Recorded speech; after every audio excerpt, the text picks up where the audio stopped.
नमस्कार। आज मंत्रिपरिषद में 41 मामलों में निर्णय हुआ। 41 पहला एजेंडा था जो राज्य सरकार ने बिहार राज्य सफाई कर्मचारी आयोग गठन का निर्णय लिया है। आपको जानकारी होगा कि हमारे जो सफाई कर्मी हैं उनकी विकास और उनकी हितों की रक्षा करने के लिए एक सफाई कर्मचारी आयोग का गठन किया गया है। इसके अंतर्गत एक अध्यक्ष होंगे, उपाध्यक्ष होंगे, जिसमें 5 सदस्य होंगे, जिसमें एक महिला या ट्रांसजेंडर और 4 पदेन सदस्य होंगे। तो ये बिहार राज्य सफाई कर्मचारी आयोग का गठन राज्य सरकार ने करने का निर्णय लिया है। दूसरा, सूचना एवं जनसंपर्क विभाग का प्रस्ताव था, जिसके अंतर्गत बिहार पत्रकार सम्मान पेंशन नियमावली 2019 की 2 कंडिकाओं में संशोधन किया गया है। कंडिका 4.1 एवं कंडिका 5 में। 4.1 में और 5 में ये जो दर है, जो पेंशन के दरें हैं, उसमें संशोधन किया है। इसमें जो पेंशन की राशि है उसको अब 6,000 से बढ़ा के 15,000 कर दिया गया है। और बिहार पत्रकार पारिवारिक सम्मान पेंशन योजना, पत्रकार सम्मान पेंशन योजना के लाभुक मृत्यु के उपरांत उनके आश्रित पति पत्नियों को जीवनोपरांत प्रतिमाह 3,000 रुपये पहले प्रस्ताव था, उसको बढ़ा के 10,000 रुपये कर दिया है। तो जो 6,000 है उसको 15,000 कर दिया है और जो 3,000 है उसको बढ़ा के 10,000 कर दिया गया है। अन्य जो 2019 की जो शर्तें हैं और नियमावली जो कंडिका है वो यथावत है। पशु एवं मत्स्य संसाधन विभाग के द्वारा ये सेवा शर्त एवं नियुक्ति एवं सेवा शर्त संशोधन नियमावली 2025 स्वीकृत किया गया। बिहार राज्य के निर्वाचन आयुक्त हैं, उसके नियम 5 में संशोधन करते हुए अब ये रीअपॉइंटमेंट हो सकेगा 65 साल के बाद भी 3 वर्षों के लिए, यह प्रावधान किया गया है। पशु एवं मत्स्य संसाधन विभाग के द्वारा विभिन्न डेयरी से संबंधित परियोजना की स्वीकृति प्राप्त की गई है। इसके अंतर्गत राज्य योजना के अंतर्गत सिडबी क्लस्टर विकास निधि के अंतर्गत दरभंगा में 2 लाख क्लस्टर का 2 लाख लीटर प्रतिदिन क्षमता के डेयरी संयंत्र की स्थापना का निर्णय लिया गया। इसके अंतर्गत 71 करोड़ 32 लाख रुपए व्यय होंगे। पशु एवं मत्स्य संसाधन विभाग के अंतर्गत राज्य योजना के तहत यह भी सिडबी का था, डेयरी ऑन सोन रोहतास में 30 मीट्रिक टन प्रतिदिन क्षमता का दुग्ध चूर्ण मिल्क पाउडर निर्माण का निर्णय लिया गया। इसमें 69 करोड़ 66 लाख रुपए व्यय होंगे। राज्य योजना के अंतर्गत सिडबी के अंतर्गत थी वजीरगंज गया में 2 लाख लीटर प्रतिदिन क्षमता का डेयरी संयंत्र स्थापना का निर्णय लिया गया। इसके अंतर्गत 50 करोड़ 27 लाख रुपए व्यय होंगे। राज्य योजना के अंतर्गत ही सिडबी क्लस्टर विकास निधि के अंतर्गत सीतामढ़ी में 30 मीट्रिक टन प्रतिदिन क्षमता का दुग्ध चूर्ण संयंत्र मिल्क पाउडर निर्माण का निर्णय लिया गया। इसके अंतर्गत 70 करोड़ 33 लाख रुपए व्यय होंगे। और पशु एवं मत्स्य संसाधन विभाग का ही प्रस्ताव था, जिसके अंतर्गत सिडबी क्लस्टर के अंतर्गत गोपालगंज में 1 लाख लीटर प्रतिदिन क्षमता का डेयरी संयंत्र लगाया जाएगा। इसमें 54 करोड़ 73 लाख रुपए व्यय होंगे। तो ये सभी विभिन्न जिलों में डेयरी का स्थापना और मिल्क पाउडर निर्माण का स्थापना का निर्णय लिया गया। शिक्षा विभाग के 2 प्रस्ताव थे, जो प्राथमिक और माध्यमिक और उच्च माध्यमिक के जो भवन हैं, स्कूल के भवन हैं, उनको मरम्मती का प्रस्ताव था। प्राथमिक शिक्षा निदेशालय द्वारा जो प्राथमिक विद्यालय हैं उसमें 270 करोड़ रुपए मरम्मती में व्यय होंगे और माध्यमिक में 276 करोड़ 33 लाख रुपए जो बिल्डिंग है उनकी मरम्मती होगी। विभिन्न प्रकार की मरम्मती दोनों प्रकार के भवनों में होगा। मंत्रिपरिषद ने पटना शहर के अंतर्गत नेहरू पथ पर डॉक्टर राम मनोहर लोहिया पथ चक्र का निर्माण कार्य हेतु ये रिवाइज्ड एस्टिमेट सैंक्शन किया है, जिसके अंतर्गत 675 करोड़ 50 लाख 70 हजार रुपये में होंगे।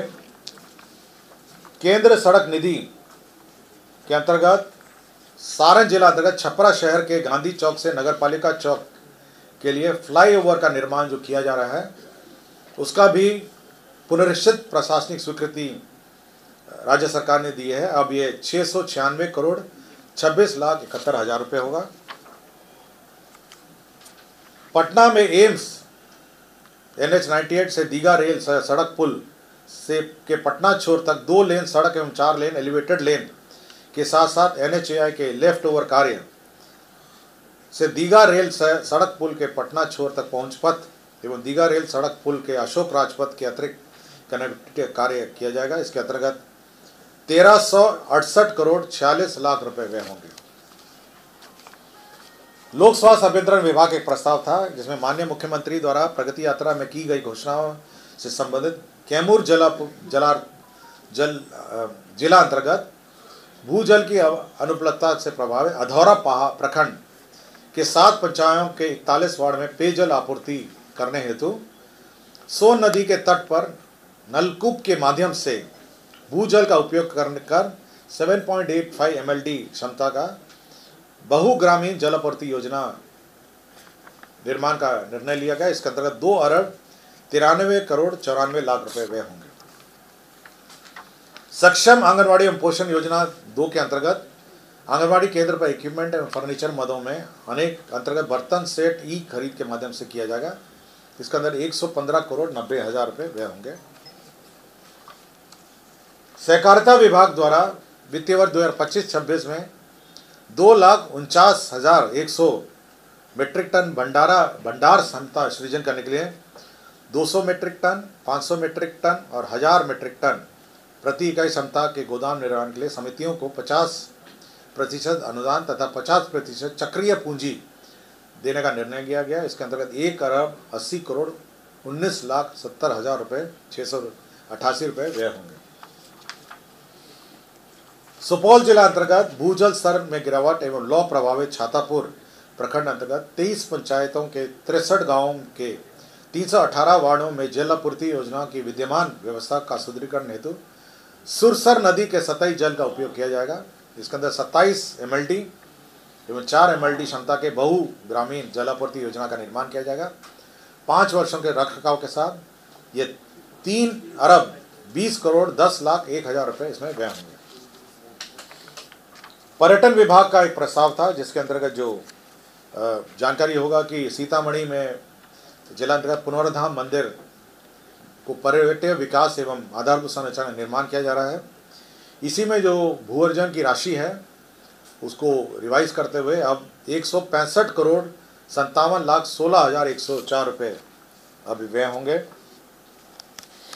कृषि विभाग का प्रस्ताव था जिसमें विभिन्न योजनाओं के अंतर्गत कार्यान्वयन विभिन्न स्तरों के तकनीकी एवं प्रशासनिक सहयोग करने के लिए कृषि विभागीय विभिन्न कार्यालयों में बिहार कृषि अधीनस्थ सेवा कोटि 1 प्रखंड कृषि पदाधिकारी एवं समकक्ष अवर कृषि पदाधिकारियों के पद हेतु कार्यालयवार पद पुनर्गठन की स्वीकृति दी गई। बिहार अग्निशमन सेवा नियमावली 2021 में यथा संशोधन में बिहार राज्य अंतर्गत मेट्रो रेल निर्माण परियोजना के तहत elevated underground metro rail station platform depot निर्माण आदि का प्रावधान जोड़ने तथा मेट्रो रेल परियोजनाओं से संबंधित प्राधिकार हेतु निर्धारित चेकलिस्ट को समावेशित करते हुए बिहार अग्निशमन सेवा संशोधन नियमावली 2025 को अधिसूचित किया गया। मेट्रो रेल को भी अभी अग्निशमन सेवा के दायरे में लाया गया और उसके क्लियरेंसेस भी अग्निशमन जो सेवा नियमावली है उसके दायरे में लाया गया। एक नए उद्योग का क्लियरेंस दिया गया है। इसके अंतर्गत messrs Mizuki power products limited है, ये lead acid battery and plates बनाएगी और मरंगा पूर्णिया में ये बनाएगी।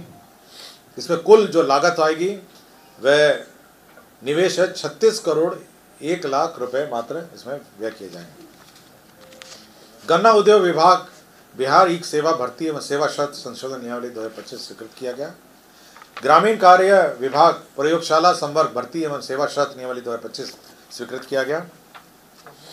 मोटर वाहन दुर्घटना दावा न्यायाधिकरण नियमावली 1961 के 3 नियम में संशोधन किया गया है। नियम 20, 22, 25(1), 25(2), 25(3), 25(4) एवं 26(1) इसमें नियम चेंज किए गए हैं।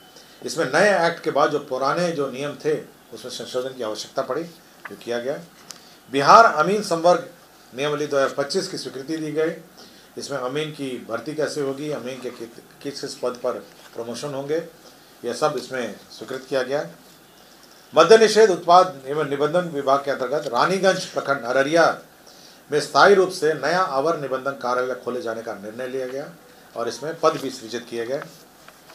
बिहार विधानमंडल के मान्य सदस्यों, न्यायिक सेवा के पदाधिकारी, राज्य के सरकारी पदाधिकारी, कर्मियों और आश्रितों को जो आयुष मेडिसिन के अंतर्गत पद्धति में जो चिकित्सा व्यय होगा उसकी प्रतिपूर्ति की प्रक्रिया निर्धारित की गई। गोपालगंज जिला अंतर्गत अंचल मांझा में केंद्र विद्यालय को 1 रुपये टोकन मनी में केंद्र विद्यालय निर्माण के लिए जमीन दिया गया। दरभंगा जिला अंतर्गत अंचल हनुमान नगर में 1 रुपये टोकन पर केंद्र विद्यालय निर्माण के लिए जमीन दिया गया। मुंगेर जिला अंतर्गत ऐतिहासिक और पौराणिक सीता कुंड मेला को बिहार राज्य मेला प्राधिकार के प्रबंधन के अंतर्गत सम्मिलित किया गया। अब ये सरकारी मेला होगा। डॉक्टर भीमराव अंबेडकर 10+2 अनुसूचित जाति एवं अनुसूचित जनजाति आवासीय विद्यालय में जो पुराने पूर्व में विहित वेतन निर्माण में पद स्वीकृत थे उन सभी को उनके जो भी पद खाली होते रहेंगे। तो जो नए नियमावली उन्होंने स्वीकृत किया है अंबेडकर आवासीय विद्यालय अध्यापक नियमावली 2023 के तहत उनके पदों को संपरिवर्तित करने का निर्णय लिया गया। राज्य में आपको याद होगा कि बिहार युवा आयोग का गठन पिछली बार के मंत्रिपरिषद में किया गया था। अब उसके 6 पद स्वीकृत किए गए हैं, जिसमें सचिव होंगे, प्रशाखा पदाधिकारी, सहायक प्रशाखा पदाधिकारी और आशुलिपिक। राज्य खेल अकादमी अंतर्राष्ट्रीय क्रिकेट स्टेडियम राजगीर नालंदा अंतर्गत आसानिक एवं विद्युतीकरण कार्य किया जाएगा। इसके अंतर्गत 1121 करोड़ 41,20,500 रुपये का पुनरीक्षित प्राक्कलन स्वीकृत किया गया। मैं अब जो डॉक्टर्स लंबी अवधि के बाद उपस्थित नहीं थे उनको बर्खास्त किया गया। मैं सभी का एक साथ पढ़ता हूँ। डॉक्टर रवीश कुमार चिकित्सा पदाधिकारी अतिरिक्त प्राथमिक स्वास्थ्य केंद्र रूपसा बांका, डॉक्टर दीपिका चिकित्सा पदाधिकारी सदर अस्पताल कटिहार, डॉक्टर उत्कर्ष भारद्वाज विशेष चिकित्सा पदाधिकारी अनुमंडलीय अस्पताल बखरी बेगूसराय, डॉक्टर कुंदन कुमार सामान्य चिकित्सा पदाधिकारी अतिरिक्त प्राथमिक स्वास्थ्य केंद्र सैदपुर मांझी खगड़िया, डॉक्टर कुमारी शिव चिकित्सा पदाधिकारी स्त्री रोग सदर अस्पताल शेखपुरा और डॉक्टर मोनिका विशेषज्ञ चिकित्सा पदाधिकारी शिशु रोग सदर अस्पताल खगड़िया। तो आज कुल 41 मामलों में मंत्रिपरिषद ने निर्णय लिया।